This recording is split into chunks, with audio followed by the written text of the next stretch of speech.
The fault in our genes. Understanding addiction as a disease. Food, sex, video games, gambling, alcohol, shopping, hoarding, drugs. What do all of them have in common? All of these can lead a person down the path of addiction. Before proceeding, it's important to note what addiction truly is. Simply put, it's a disease that happens as a result of alteration in your neural pathways. What it certainly isn't is a weakness of willpower or a character or moral flaw. Mumbai based psychiatrist Dr. Yusuf Merchant points out that addiction should not be viewed as a weakness in character. Someone who is an addict is looking for a solution. Why not replace his addiction with a solution? What we do is isolate the person further, making them feel lonelier, says Dr. Merchant. He adds that addiction is only a symptom of the problem. Addiction, a brain disease.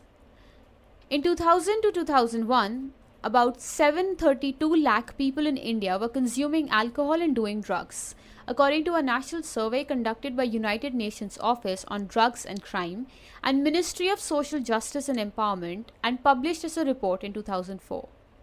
While cannabis was used by 87 lakh people, alcohol was consumed by 625 lakh people and opiates by another 20 lakh.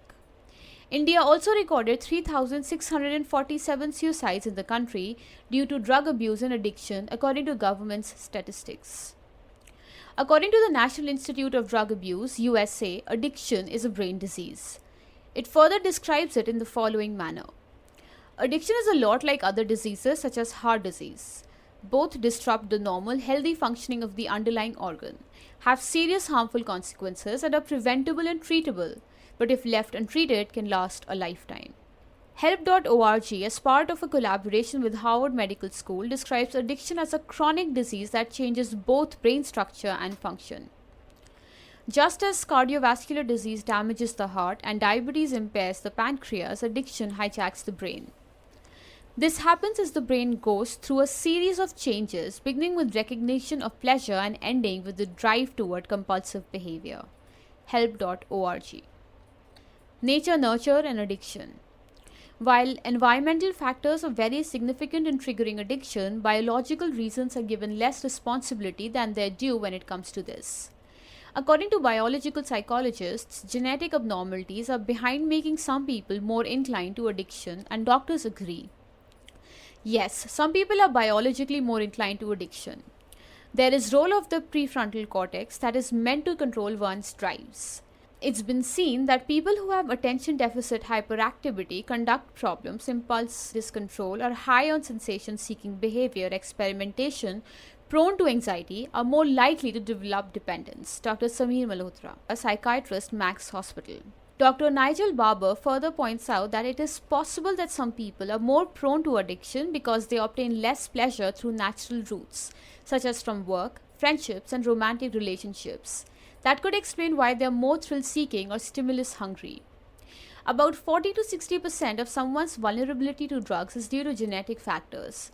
Additionally, presence of mental health issues in the adolescent age group is further capable of increasing the risk of addiction. The reasons why a person becomes addicted to different things differ for everyone. They could be anything from peer pressure, a desire to abuse drugs to perform better, as is in the case of study drugs or substance abuse by athletes, or to feel better in case of anxiety, depression, or stress. Broadly speaking, there could be two kinds of factors that might lead to addiction. Environmental. These include social environment, familial background, peers. Biological. Genetic makeup, age, and even gender and ethnicity. Stages of addiction. Addiction is marked by strong cravings and satiating those cravings in a manner that involves complete dependency on the object. Every interaction with the object of addiction releases dopamine or the feel-good hormone. However, over time, the dopamine production ceases in response to any other activity which may have earlier been pleasurable.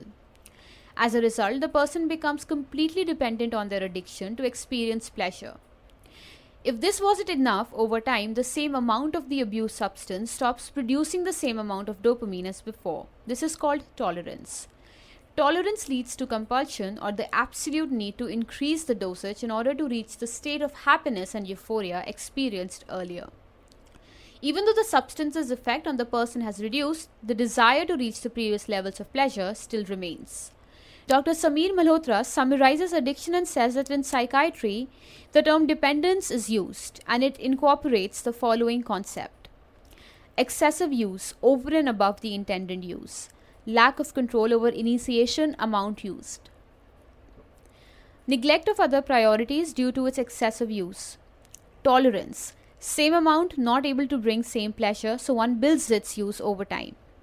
Use interferes with one's day-to-day functioning and biological rhythms, including disturbed sleep-wake cycle. Withdrawal, marked distress or non-availability of the substance or object. What after addiction? Even for someone who has overcome their addiction, it's still easy to go hurtling down the same path. The same cravings which led to it in the first place are still capable of causing a relapse.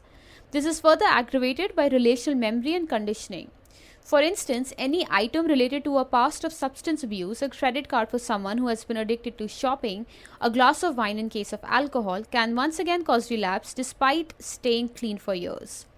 Dr. Malhotra further points out that all addictions, whether it involves substance abuse or activities like shopping or hoarding, are similar in principle. There are individual variations and substance-related variations in pattern manifestations. However, underlying biological mechanisms are similar. They need to be approached in a similar manner with appropriate medical treatment. Addiction, therefore, should be looked at as a chronic progressive disease. Chronic because someone who has had a tryst with addiction once will always be susceptible to it, and progressive because it will worsen if it's not treated. Scientists further add that if someone has been clear for 5 years, the likelihood of relapse is pushed further down, perhaps to the same level as an average population.